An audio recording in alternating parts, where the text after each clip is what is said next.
Hello மக்களே, வணக்கம்.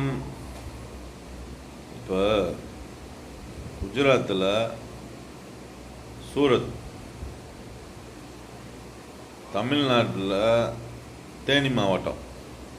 சரிங்களா? குஜராத்தில் சூரத் மாவட்டம், தமிழ்நாட்டில் தேனி மாவட்டம். சரிங்களா மக்களே? ஒரு கொஞ்ச நாளைக்கு முன்னாடி 50 ரூபாய்க்கும் 100 ரூபாய்க்கும் பெண்கள் விற்றுக்கிட்டு இருந்தாங்க. பெண்கள் விற்பனை ஆகிக்கிட்டு இருந்துச்சு. எங்கள் சூரத் மாவட்டம், குஜராத்தில் சூரத் மாவட்டம், தமிழ்நாட்டில் தேனி மாவட்டம். சரிங்களா? பெண்கள் 50 ரூபாய்க்கு 100 ரூபாய்க்கு விற்பனை ஆகிக்கிட்டு இருந்துச்சு. சரிங்களா?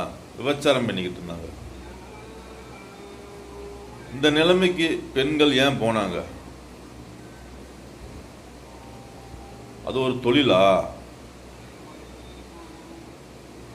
பெண்கள் பிரதமராக இருந்திருக்காங்க, பெண்கள் முதலமைச்சராக இருந்திருக்காங்க. இவங்க பெண்களுக்காக என்ன செஞ்சாங்க சொல்லுங்க.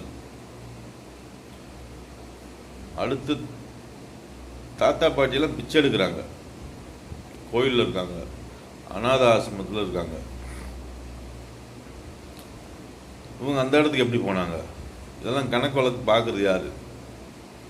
என்கிட்ட கொடுங்க சார், நான் சம்பளமே தேவையில்லை, எனக்கு நான் கணக்கு வழக்கு பார்க்குறேன் சொல்லுங்க.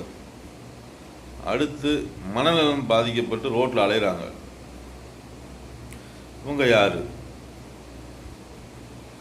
அவங்களுக்கு பகிர் பசிக்குமா பசிக்காதா சொல்லுங்க. இதெல்லாம் கணக்கு வழக்கு பார்க்குறது யாரு? ஆள் இல்லைன்னா சொல்லுங்க, நான் பார்க்குறேன். எனக்கு சம்பளம் தேவையில்லை. சரிங்களா சார்? இந்த மாதிரி நாட்டில் ஏகப்பட்ட பிரச்சனை இருக்குது. இதெல்லாம் விட்டுட்டு நான் முதலமைச்சரான பின்னாடி நான் படிக்க போகிறேன், நான் அமைச்சரான பின்னாடி நான் படிக்க போகிறேன் நம்மளுக்கு இருந்தால், உலகத்தில் எவ்வளோ பிரச்சனை நடந்துக்குது, அதெல்லாம் பேசுகிறதே இல்லை. எதுக்கு தான் அந்த கல்வித்துறைக்குள்ளே முன்றீங்க சொல்லுங்கள். கல்வித்துறைக்கு நீங்கள் என்ன செஞ்சீங்க? அப்புறம் அந்த பள்ளிக்கூடம் காலேஜெல்லாம் ஃபோட்டோ எடுத்து காட்டுங்க பார்ப்போம். உங்களுடைய வரலாறே தெரிஞ்சிடும் எப்படி இருக்குது. காட்டுங்க சார். நீங்கள் செய்த சாதனையை ஒவ்வொரு காலேஜும் ஒவ்வொரு பள்ளிக்கூடத்தையும் வீடியோ பிடிச்சி பிரசிட்ட சொல்லி காட்டுங்க.